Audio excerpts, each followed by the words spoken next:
streetnews.it, diritti alla notizia.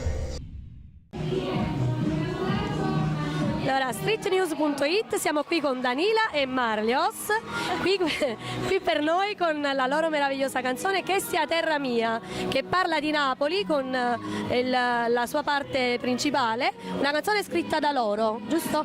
Quanto c'è di Napoli in voi e in questo pezzo? Allora, è tutta Napoli, il pezzo parla di Napoli in toto, sia insomma abbiamo usato dei luoghi comuni come il caffè, che noi diciamo la prima cosa che facciamo offriamo il caffè alla squadra, a finire alla terra dei fuochi, insomma abbiamo usato una metafora, insomma sempre velato per non rendere il pezzo pesante, però c'è proprio il cuore, noi la difendiamo a spada tratta e quindi c'è la città e il nostro cuore rispetto alla città. Una canzone che fa ballare un po' tutti perché è carica di musica dance e quindi coinvolge proprio tutti, vero? E c'è la parte rap. Marlios? Sì.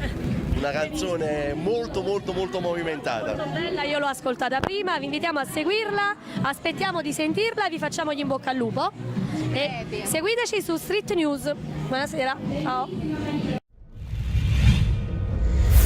streetnews.it, diritti alla notizia.